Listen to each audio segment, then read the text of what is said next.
Bonjour, bienvenue à l'enregistrement du culte pour ce dimanche Misericordia Domini, ce dimanche du bon berger. Aujourd'hui, nous allons entendre un sermon qui sera prêché lors de l'accueil d'un vicaire dans une paroisse sœur. Nous commençons avec l'introïte du jour. La bonté de l'Éternel remplit la terre. Heureuse la nation dont l'Éternel est le Dieu. L'Éternel est mon berger. Je ne manquerai de rien.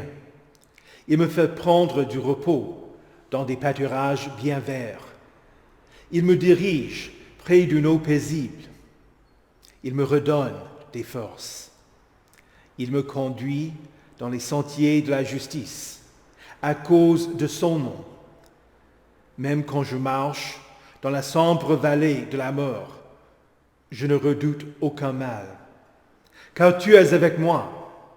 Ta conduite et ton appui, voilà ce qui me réconforte. Tu dresses une table devant moi, en face de mes adversaires. Tu verses de l'huile sur ma tête, et tu fais déborder ma coupe. Oui, le bonheur et la grâce m'accompagneront tous les jours de ma vie.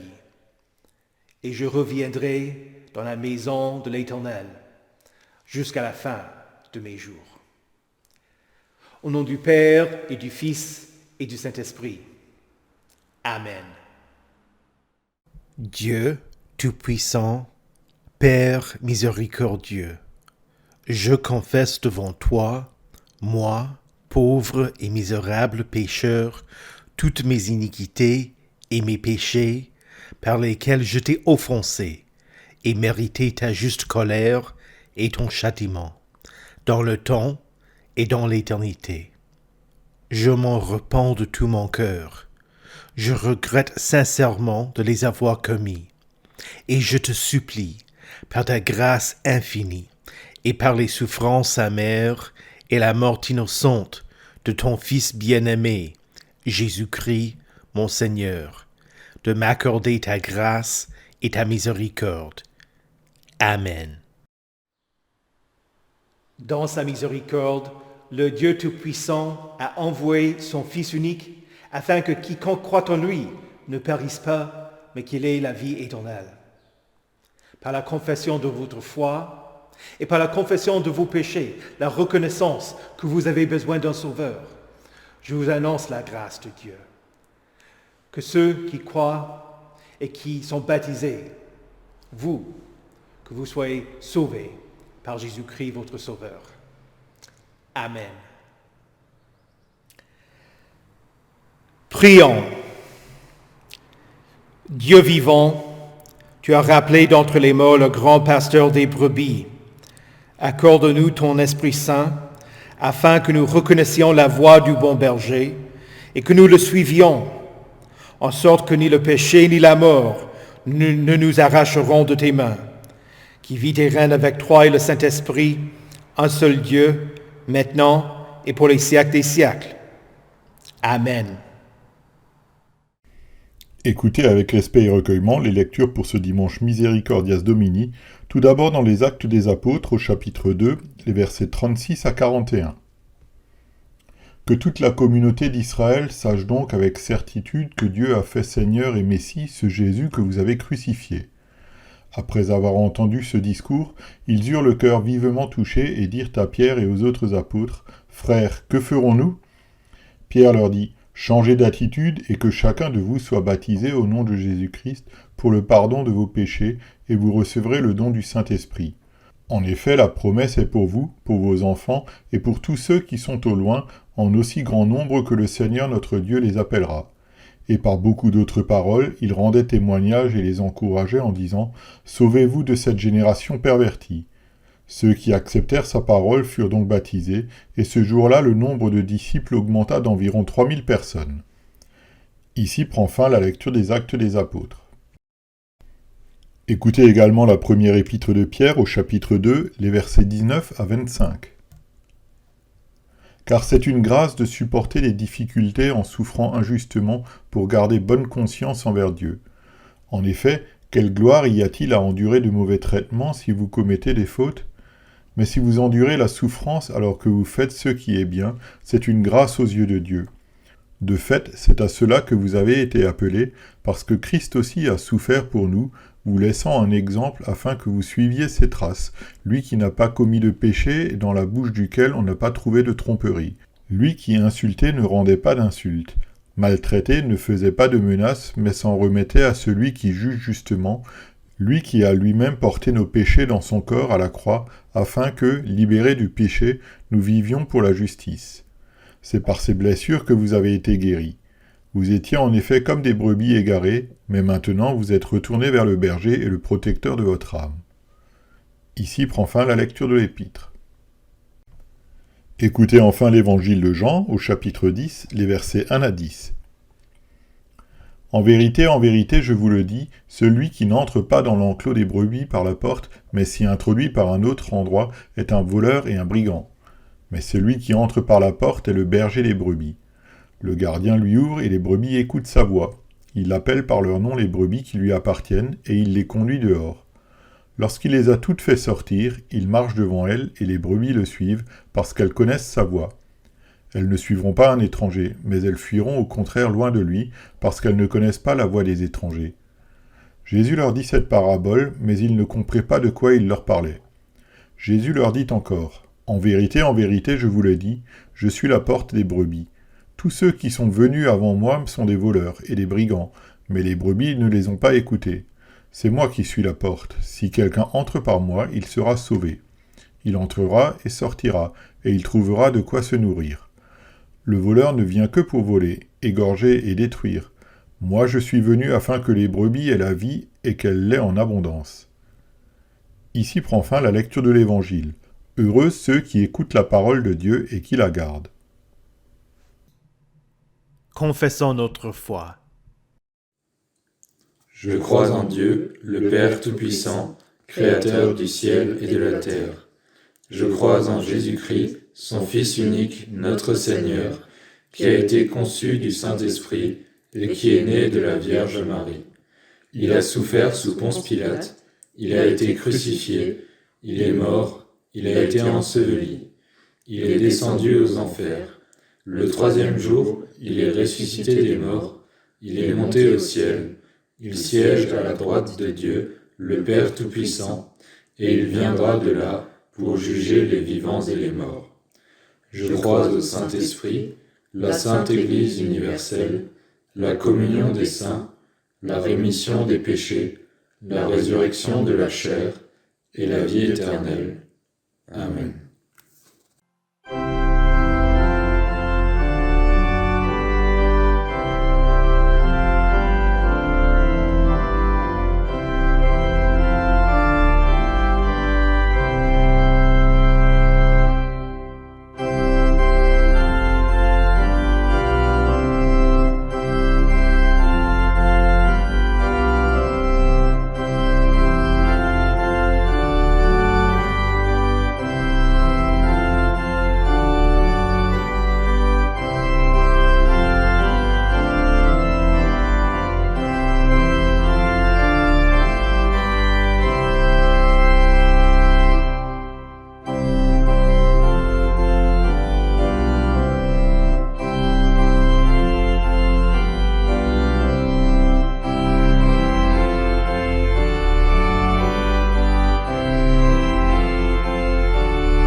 Prions. Seigneur Jésus, toi qui es le bon berger, tu nous appelles afin que nous connaissions ta voix, l'écoutions et te suivions.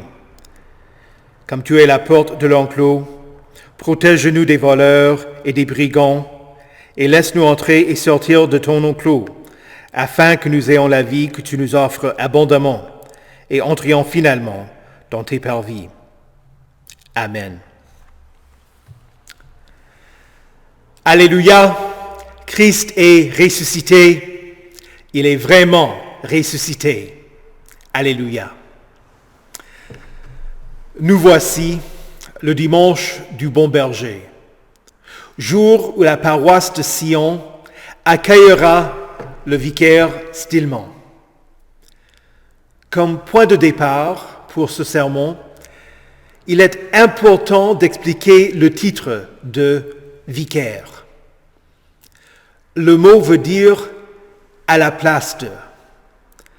Dans nos églises, nous appelons vicaires des étudiants en théologie lors de leur année de formation pratique, des hommes qui œuvrent et qui entreprennent certaines tâches à la place du pasteur.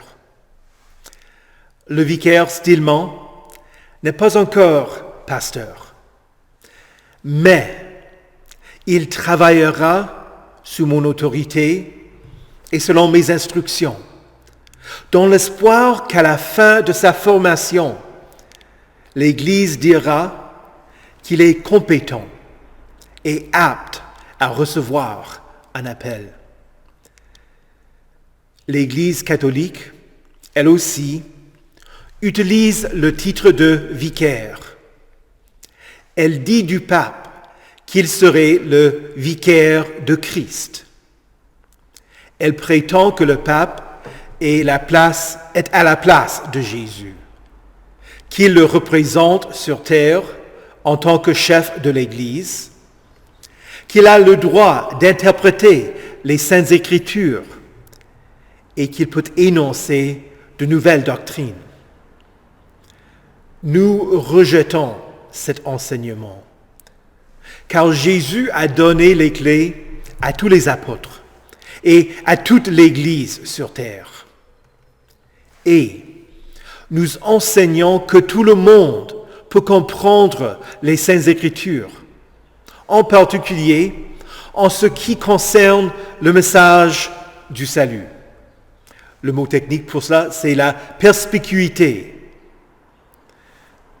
De plus, il n'est pas nécessaire qu'il y ait un représentant particulier de Christ sur terre, car le Seigneur est avec nous. Jésus est toujours le chef de l'Église sur terre et il conduit son troupeau à travers sa parole.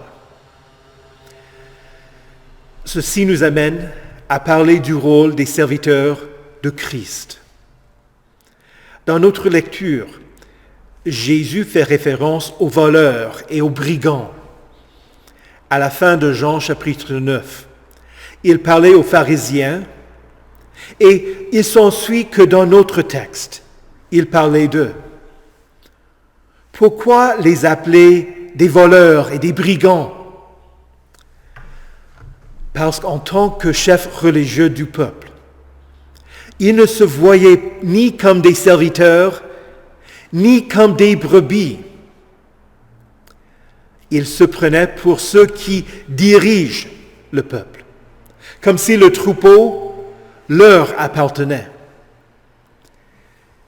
Il y a toujours des voleurs et des brigands, des faux enseignants qui dirigent le troupeau sur les chemins qui mènent à la perdition, qui s'enrichissent aux dépens des fidèles, qui encouragent les brebis à les écouter et à mettre leur confiance en eux.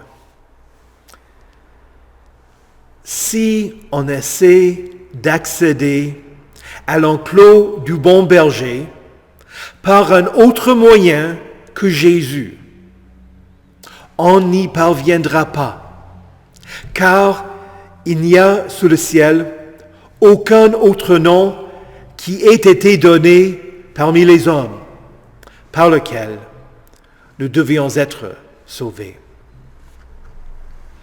Que l'on soit professeur de théologie, pasteur, vicaire, diacre, paroissien, un jeune qui se prépare pour sa confirmation, ou un enfant qui assiste à l'école de dimanche. Il faut que nous nous voyions, avant toute autre chose, comme une brebis du bon berger. C'est là qu'est le problème des pharisiens à l'époque du Nouveau Testament et des faux enseignants d'aujourd'hui. Ils essaient d'accéder à l'enclos en contournant Jésus. Dans les versets qui suivent notre lecture, Jésus parle des ouvriers, de simples salariés. Tout pasteur devrait se voir de cette manière. Il n'est pas capable de sauver qui que ce soit. Il est une brebis à qui le Seigneur a confié une tâche importante. Ainsi, il devrait voir ses paroissiens non comme étant les siens, mais comme étant des âmes précieuses qui lui ont été confiées par le Christ, ceux pour qui le Seigneur est le Sauveur, ceux pour qui il veille pour un temps, mais qui sont toujours au bon berger. Tout pasteur devrait œuvrer finalement pour le Seigneur. Mais il faut qu'il se voie comme étant un sous-berger. Jésus seul est le bon berger qui a donné sa vie pour le troupeau. Ceci me permet de parler d'un troisième usage du mot vicaire. Il s'agit d'un usage théologique, ce qu'on appelle la satisfaction vicariale ou l'expiation vicariale de Christ. C'est une façon de dire que Jésus est venu prendre votre place, selon les exigences de la loi. Jésus a pris sur lui-même la punition que vous méritez et que je mérite. La foi qui sauve ne reçoit pas seulement le Christ comme celui qui enseigne la loi divine, mais en tant que celui qui a donné sa vie en rançon pour tous. Jésus, notre bon berger, est aussi l'agneau de Dieu qui ôte le péché du monde. Les voleurs et les brigands, les religieux en Israël l'ont pris, l'ont battu et l'ont mis à mort pour que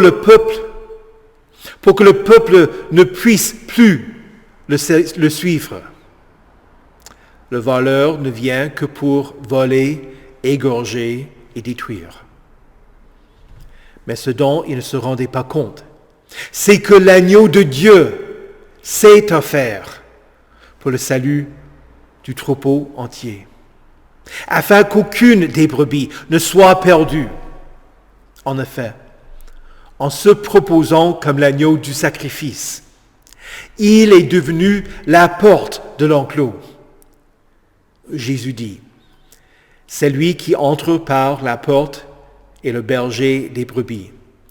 Le gardien lui ouvre et les brebis écoutent sa voix. » Il y a plusieurs années, j'ai travaillé au musée de la ville où j'ai grandi.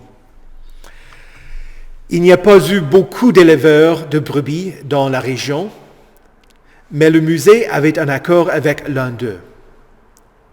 Le musée n'avait pas besoin d'embaucher quelqu'un pour passer la tondeuse sur le gazon et les animaux avaient de quoi brouter.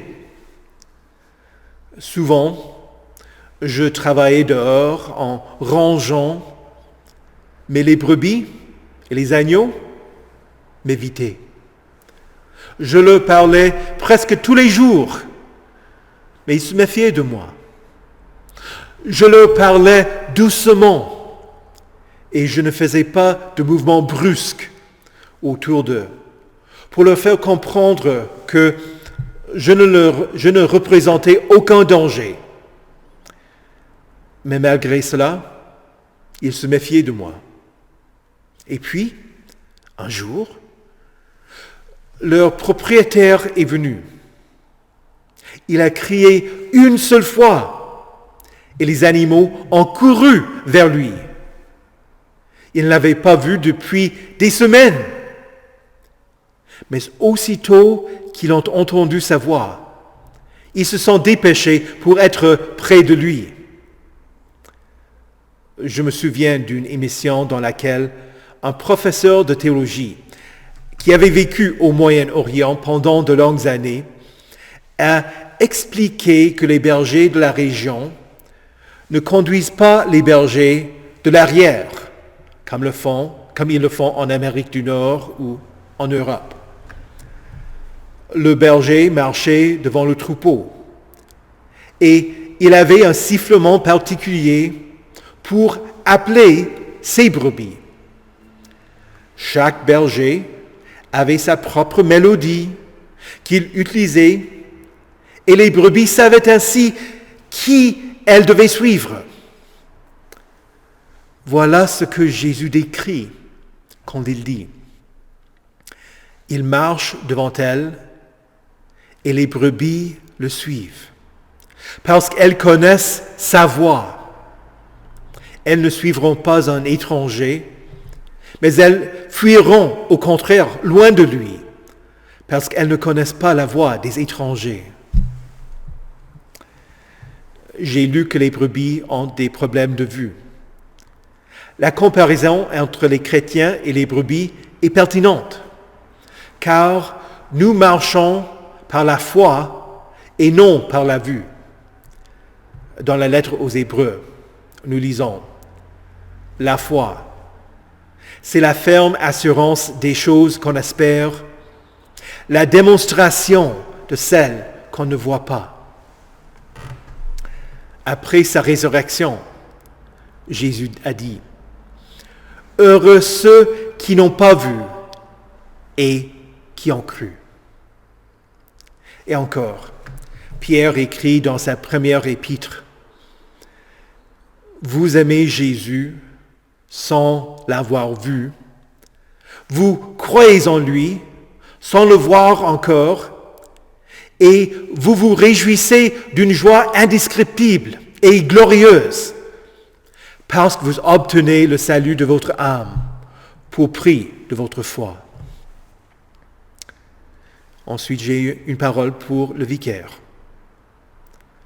Si tu aspires à devenir un sous-berger fidèle, ton rôle devrait être de déclarer la parole de Dieu et de conformer ta vie à elle. D'abord, il faut que tu sois une brebis. Il faut que tu sois à l'écoute de Christ. Lis sa parole, écoute d'autres prédicateurs fidèles qui te serviront de modèle. Étudie avec persévérance les Saintes Écritures. Le Seigneur Jésus a appris à Saint Paul l'enseignement de la Sainte Seine. Paul dit alors aux Corinthiens, « En effet, j'ai reçu du Seigneur ce que je vous ai transmis. Le Seigneur Jésus, la nuit où il a été arrêté, a pris du pain. Voilà le but, donner aux autres ce que le Seigneur t'a offert. Si tu arrêtes de recevoir du Seigneur, tu n'auras rien qui ait de la valeur à offrir aux autres. Tu n'es pas ici pour parler de tes idées, de tes pensées, de tes avis, de tes rêves et de tes croyances. Que dit Jésus. Et je suis certain qu'au cours de l'année à venir, tu entendras mes idées, mes pensées, mes avis et mes croyances. Au cours de l'année à venir, sois noble comme les gens de Bérée. Mets-moi à l'épreuve. Demande-moi de te montrer ce que dit la parole de Dieu. Et pour les chrétiens, pour tous les chrétiens, les brebis précieuses de Christ, rachetées au prix de son sang, il vous a appelés par votre nom, vous donnant son nom lors de votre baptême. Il continue à vous appeler à travers sa parole. En l'écoutant, vous allez connaître sa voix. N'écoutez pas les étrangers, mais fuyez loin d'eux pour ne pas les entendre, pour ne pas être distrait de la voix de Christ. Vous lui appartenez, pas à moi, ni au vicaire, ni au conseil presbytéral, ni même à vous-même. Vous êtes à Christ, ayant été rachetés au prix de son sang, à travers l'expiation vicariale, où Jésus a pris votre place sur la croix. Pourquoi est-ce que Jésus se dit le bon berger? Il ne s'agit pas d'une question de sa justice. Le mot grec « kalos » est traduit par le mot « bon ». Mais ce mot porte le sens de « noble », de « belles choses ». Ce n'est pas qu'il s'amuse avec les brebis, ni qu'il les appelle par leur nom, non. Aucun autre berger donne sa vie pour les brebis. D'habitude, c'est les brebis qui meurent pour le berger, pour qu'il puisse vivre, lui et sa famille. Mais Jésus se donne pour les siens, pour vous, afin que vous viviez. Jésus dit, « Moi, je suis venu afin que les brebis aient la vie et qu'elle l'ait en abondance. » Il n'a pas promis une vie de luxe, vécue dans l'abondance. Non. Il a promis une abondance de vie. Pas seulement une vie pour quelques années, 20, 40, 60, 80 ou même 100, mais une vie qui n'aura pas de fin. Une vie au-delà de toute menace de mort. Une vie où vous entrerez dans ses parvis. Et vous avez accès à cette vie à travers lui seul. Jésus dit, « C'est moi qui suis la porte. Si quelqu'un entre par moi, il sera sauvé. » Dans le monde ancien, il n'y a pas eu de porte physique pour accéder à l'enclos. Le berger devenait lui-même la porte, pour qu'on n'y entre qu'en passant par lui. Jésus seul est votre bon berger. Ayant entendu sa voix, vous pouvez dire, « L'Éternel est mon berger. Je ne manquerai de rien. Il me fait reposer dans de verts pâturages. Il me dirige près des eaux paisibles. Il restaure mon âme. Il me conduit dans les sentiers de la justice à cause de son nom. Quand je marche dans la vallée de l'ombre de la mort, je ne crains aucun mal, car tu es avec moi. Ta houlette et ton bâton me rassurent. Tu dresses devant moi une table en face de mes adversaires. Tu oins d'huile ma tête. et ma coupe déborde. Oui, le bonheur et la grâce m'accompagneront tous les jours de ma vie, et j'habiterai dans la maison de l'Éternel jusqu'à la fin de mes jours. Au nom de Jésus, le bon berger. Amen. Que la paix de Dieu, qui surpasse toute intelligence, garde vos cœurs et vos esprits en Jésus-Christ pour la vie éternelle. Amen. Prions le Seigneur. Ô Jésus, notre bon berger, nous te rendons grâce de ce que tu as pris notre place pour subir le jugement de la loi, afin d'ouvrir pour nous la porte du paradis. Ouvre nos oreilles pour que nous t'écoutions et te suivions toujours. Éloigne-nous des faux enseignants qui veulent nous distraire et nous attirer vers eux pour voler, égorger et détruire. Protège ton Église de ceux qui œuvrent à sa destruction, qui agissent par égoïsme pour s'enrichir aux dépens de tes fidèles, qui veulent te remplacer. En particulier, nous prions pour l'Église persécutée, qui est quotidiennement en danger, qui fait face à tes ennemis. Ô Éternel, nous te prions pour les agneaux, les plus petits de ton troupeau. Protège la vie des enfants qui sont dans le ventre, ainsi que leur mère. Qu'ils soient amenés à ton enclos pour être baptisés, recevoir ton nom, et soient marqués par l'empreinte de la croix sur leur front et sur leur cœur, pour les marquer comme étant ceux qui ont été rachetés par Christ.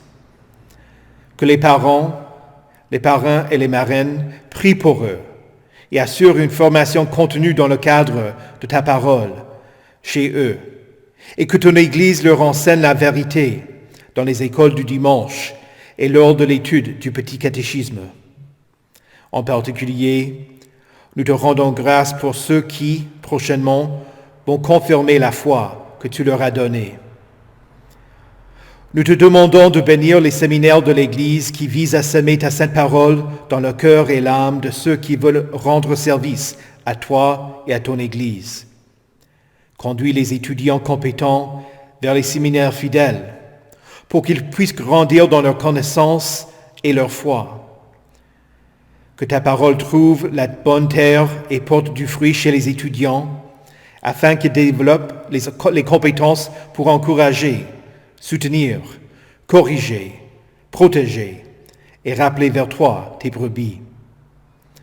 En particulier, nous demandons ta bénédiction sur la formation des étudiants en théologie lors de leur vicariat, ainsi que les pasteurs doyens.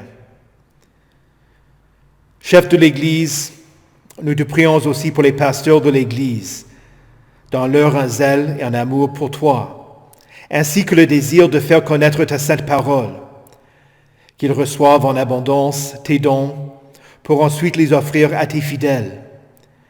Bénis leur travail, en particulier les efforts missionnaires qui visent à appeler vers toi ceux qui ne font pas encore partie des membres de ton enclos, et à rappeler vers toi ceux qui se sentent éloignés du troupeau et qui n'écoutent plus ta voix. Berger fidèle, nous te prions pour tes brebis qui s'approchent de la fin de leur vie terrestre. Soutiens l'œuvre des aumôniers qui desservent les personnes âgées. Bénis les cultes à la petite pierre. Fortifie la mémoire de ta parole chez les malentendants, pour qu'ils aient la certitude de leur salut en dépit des problèmes d'écoute. Conduis le personnel du Kirchberg pour qu'il soit motivé par un amour chrétien pour les pensionnaires. Seigneur Jésus, selon ta bonté et pour notre bien-être dans cette vie et celle à venir, exauce nos prières, afin que nous entrions dans tes portes avec reconnaissance et dans tes parvis avec des chants de louange. Toi qui vis et règnes avec le Père et le Saint-Esprit, un seul Dieu, au siècle des siècles. Amen. Notre Père, qui es aux cieux, que ton nom soit sanctifié, Que ton règne vienne, que ta volonté soit faite sur la terre comme au ciel. Donne-nous aujourd'hui notre pain de ce jour. Pardonne-nous nos offenses, comme nous pardonnons aussi à ceux qui nous ont offensés.